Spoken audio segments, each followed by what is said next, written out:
پاکستان جیسا کمزور معیشت والا ملک کیسے ایٹمی طاقت بن گیا؟ ڈاکٹر عبدالقدیر خان کس کی درخواست پر پاکستان آئے؟ آپ کی تنخواہ کتنی مقرر ہوئی اور پہلی تنخواہ کتنے عرصے بعد ملی؟ ایٹم بم کے خالق اور معروف پاکستانی سائنسدان ڈاکٹر عبدالقدیر خان ہندوستان کے شہر بھوپال میں ایک پشتون گھرانے میں پیدا ہوئے۔ آپ نے 15 برس تک یورپ کے اعلیٰ تعلیمی اداروں میں تعلیم حاصل کی۔ ہالینڈ سے ماسٹرز آف سائنس اور بیلجیم سے ڈاکٹریٹ آف انجینئرنگ کی اسناد حاصل کی۔ ڈاکٹر عبدالقدیر خان شادی سے پہلے تک جرمنی میں ہی مقیم تھے۔ آپ کی زوجہ کا تعلق ہالینڈ سے تھا، لہٰذا انہوں نے بھی ہالینڈ جانے کا فیصلہ کر لیا۔ ہالینڈ میں انہوں نے ڈیلف یونیورسٹی میں داخلہ لیا۔ یہاں یہ بات قابل ذکر ہے کہ ڈیلف یونیورسٹی میں ہالینڈ کے مقامی طلبہ کو بھی ڈگری حاصل کرنے کے لیے کئی سال تک تحقیق اور مشکل ترین مراحل سے گزرنا پڑتا ہے، مگر ڈاکٹر عبدالقدیر نے یہاں بھی اپنی بے مثال ذہانت کا لوہا منوایا اور 80% سے زیادہ نمبر حاصل کر کے ماسٹر آف انجینئرنگ کی ڈگری حاصل کی اور ریکارڈ قائم کر دیا۔ بعد ازاں وہ کچھ عرصہ مشہور پروفیسر برگزر کے ساتھ بطور اسسٹنٹ کام کرتے رہے۔ ان کی صحبت میں رہ کر آپ کی تخلیقی صلاحیتوں کو مزید جلا ملی۔ دلچسپ بات یہ ہے کہ ڈاکٹر عبدالقدیر خان پر ہالینڈ کی حکومت نے اہم معلومات چرانے کے الزام میں مقدمہ بھی دائر کیا، لیکن ڈاکٹر عبدالقدیر خان کی خوش قسمتی تھی کہ جب ہالینڈ، بیلجیم، برطانیہ اور جرمنی کے پروفیسرز نے ان الزامات کا جائزہ لیا تو انہوں نے ڈاکٹر عبدالقدیر خان کو بری کرنے کی سفارش کرتے ہوئے کہا کہ جن معلومات کو چرانے کی بنا پر مقدمہ دائر کیا گیا ہے وہ تو عام کتابوں میں بھی موجود ہیں، جس کے بعد ہالینڈ کی عدالت عالیہ نے ان کو باعزت بری کر دیا۔ آپ 31 مئی 1976 کو پاکستان کے اس وقت کے وزیر اعظم ذوالفقار علی بھٹو کی دعوت پر پاکستان تشریف لائے اور انجینئرنگ ریسرچ لیبارٹریز کے نام سے پاکستانی ایٹمی پروگرام پر کام شروع کیا۔ بعد ازاں 1 مئی 1981 کو اس ادارے کا نام صدر پاکستان جنرل محمد ضیاء الحق نے تبدیل کر کے doctor A.Q. Khan research laboratories رکھ دیا۔ یہ ادارہ پاکستان میں یورینیم کی افزودگی میں نمایاں مقام رکھتا ہے۔ ایٹمی طاقت بننے کی کہانی ڈاکٹر عبدالقدیر خان کی زبانی کچھ یوں ہے۔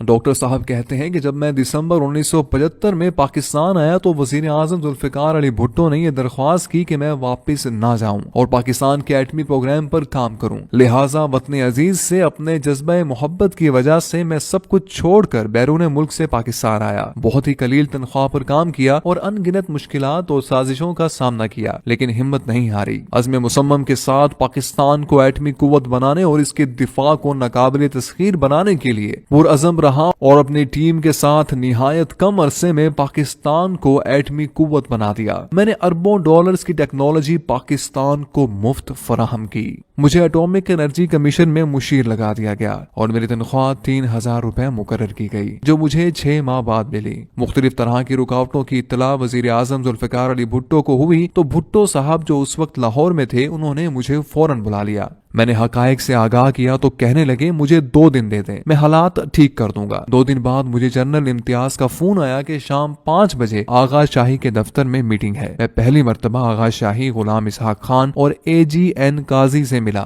دوسرے دن پھر بلایا اور یہ کہا کہ میرے مشوروں کو قبول کر لیا گیا ہے، کل سے یہ پروگرام علیحدہ ہوگا اور میں اس کا سربراہ ہوں گا۔ پھر ٹھیک 2 دن بعد بھٹو صاحب نے میٹنگ بلا لی اور خوش آمدید کہنے کے بعد مجھ سے کہا کہ بتاؤ کیا چاہیے۔ میں نے کہا کہ فوج کی کور آف انجینئرز کی ایک ٹیم چاہیے۔ جنرل ضیاء الحق جو اس وقت آرمی چیف تھے اور میٹنگ میں شریک تھے، انہوں نے کہا کہ وہ کام کر دیں گے۔ بعد ازاں جنرل ضیاء الحق نے جب اختیار سنبھالا تو اس کے 3 ماہ بعد ہی انہوں نے ایٹمی پروگرام کو اول ترجیح دینا شروع کر دی اور مہینے میں کم از کم 2 مرتبہ ضرور وہ اور جنرل ضامن نقوی مجھ سے تفصیلی ملاقات کرتے تھے۔ 1979 کے وسط میں مغربی ممالک کو ہمارے پروگرام کی بھنک پڑ گئی۔ جنرل ضیاء اور غلام اسحاق خان صاحب کو بڑی فکر ہوئی کہ سامان کی درآمد پر پابندی سے ہمارا پروگرام بند نہ ہو جائے، لیکن اتنا ضرور تھا کہ 1981 کے اواخر میں ہم نے بہت ترقی کر لی تھی اور ہمیں یقین تھا کہ ہم بہت جلد کامیابی حاصل کر لیں گے۔ ڈاکٹر قدیر خان نے یہ بھی لکھا ہے کہ جب کہوٹا میں ریسرچ لیبارٹری زیر تعمیر تھی تو وہ سہالہ میں پائلٹ پروجیکٹ چلا رہے تھے۔ انہی ایام کی بات ہے کہ اس وقت کے فرانسیسی فرسٹ سیکرٹری فوکو کہوٹا کے ممنوعہ علاقے میں بغیر اجازت گھس آئے تھے، جس پر ان کی مار کٹائی ہوئی اور پتا چلا کہ وہ CIA کے لیے کام کرتے ہیں۔ انہوں نے تہران میں اپنے CIA باس کو لکھا کہ کہوٹا میں کچھ عجیب و غریب ہو رہا ہے۔ ڈاکٹر صاحب رقم تراز ہیں کہ 1983 میں ہم نے کئی کولڈ ٹیسٹ کیے اور وہ بہت امید افزا تھے۔ 1984 میں ہم نے مزید ٹیسٹ کیے اور ہمیں یقین ہو گیا کہ اب ہم کامیابی کے قریب ہیں۔ جنرل ضیاء الحق نے میرے سامنے آغا شاہی اور بعد میں صاحبزادہ یعقوب علی خان کو بھی سختی سے ہدایت کر دی تھی کہ وہ کسی بھی ملک سے ایٹمی پروگرام پر قطعی بات نہ کریں، بلکہ صاف کہہ دیں کہ یہ بات آپ ضیاء الحق کے ساتھ کریں۔ ڈاکٹر صاحب فرماتے ہیں کہ حقیقت یہ ہے کہ ایٹمی پروگرام میرے مشورے پر ذوالفقار علی بھٹو نے شروع کیا، لیکن یہ بھی حقیقت ہے کہ ان کی وفات کے بعد صدر ضیاء الحق اور غلام اسحاق خان مغربی دباؤ رد نہ کرتے تو بھی ہمارا پروگرام ختم نہ ہو سکتا تھا۔ ڈاکٹر عبد القدیر خان وہ مایہ ناز سائنسدان ہیں کہ جنہوں نے 8 سال کے انتہائی قلیل عرصے میں انتھک محنت اور لگن کے ساتھ ایٹمی پلانٹ نصب کر کے دنیا کے نامور نوبل انعام یافتہ سائنسدانوں کو بھی ورطۂ حیرت میں ڈال دیا۔ 28 مئی 1998 کو آپ نے بھارتی ایٹمی تجربوں کے مقابلے میں حکومت وقت سے تجرباتی ایٹمی دھماکے کرنے کی درخواست کی۔ بالآخر وزیر اعظم میاں محمد نواز شریف نے چاغی کے مقام پر 6 کامیاب تجرباتی ایٹمی دھماکے کیے۔ اس موقع پر ڈاکٹر عبد القدیر خان نے پورے عالم کو پیغام دیا کہ ہم نے پاکستان کا دفاع ناقابل تسخیر بنا دیا ہے۔ یوں آپ پوری دنیا میں مقبول عام ہوئے۔ سعودی مفتی اعظم نے عبد القدیر خان کو اسلامی دنیا کا ہیرو قرار دیا اور اس وقت سعودی حکمرانوں نے پاکستان کے لیے خام حالت میں تیل مفت فراہم کرنے کا فرمان جاری کیا۔ مغربی دنیا نے پروپیگنڈے کے طور پر پاکستانی ایٹم بم کو اسلامی بم کا نام دیا، جسے ڈاکٹر عبد القدیر خان نے بخوشی قبول کیا۔ پرویز مشرف دور میں پاکستان پر لگنے والے ایٹمی مواد دوسرے ممالک کو فراہم کرنے کے الزام کو ڈاکٹر عبد القدیر نے ملک کی خاطر سینے سے لگایا اور نظر بند رہے۔ ڈاکٹر عبد القدیر صاحب بہت اچھے لکھاری بھی ہیں، ادب سے آپ کو گہرا لگاؤ ہے۔ یہ ان کے اپنے ہی اشعار ہیں جن کو انہوں نے اپنے دکھ اور کرب کے اظہار کا ذریعہ بنانے کی کوشش کی ہے۔ اس قدر مشکلیں جھیلنے اور بعد ازاں مسلسل نظر بندی کے بعد یہ کہنے پر مجبور ہو گئے، اس ملک کے بے مثال میں ایک مجھ کو چھوڑ کر ہر شخص بے مثال ہے اور با کمال ہے۔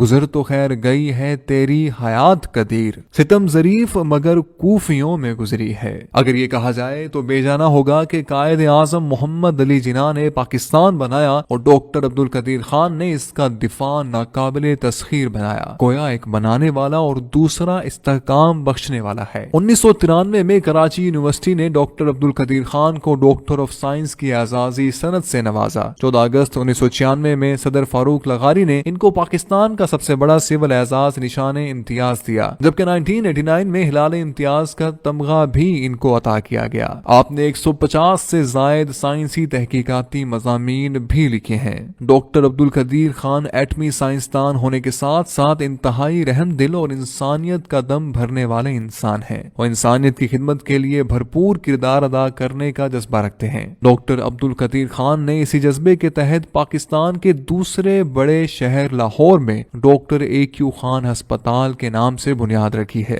ان کا یہ جذبہ انتہائی قابل تحسین ہے کہ وہ تمام تر مشکلات کے باوجود پاکستانی قوم کے لیے اپنی تمام تر صلاحیتیں صرف کرنا چاہتے ہیں۔ ڈاکٹر عبد القدیر خان کی زیر قیادت زندہ دلوں کے شہر لاہور میں مینار پاکستان کے سائے تلے اور بادشاہی مسجد کے پہلو میں 7 منزلہ عمارت پر مشتمل ڈاکٹر AQ خان ہسپتال تعمیر کیا جا رہا ہے۔ اس ہسپتال کا کل رقبہ 16 کنال پر محیط ہے۔ ہسپتال کی تعمیر کا تخمینہ تقریباً 100 کروڑ روپے ہے۔ 300 بستروں پر مشتمل یہ ہسپتال غریب اور مستحق مریضوں کو کسی تفریق و امتیاز کے بغیر ہر طرح کے امراض کے علاج کے لیے بین الاقوامی معیار کی سہولیات ایک ہی چھت تلے فراہم کرے گا۔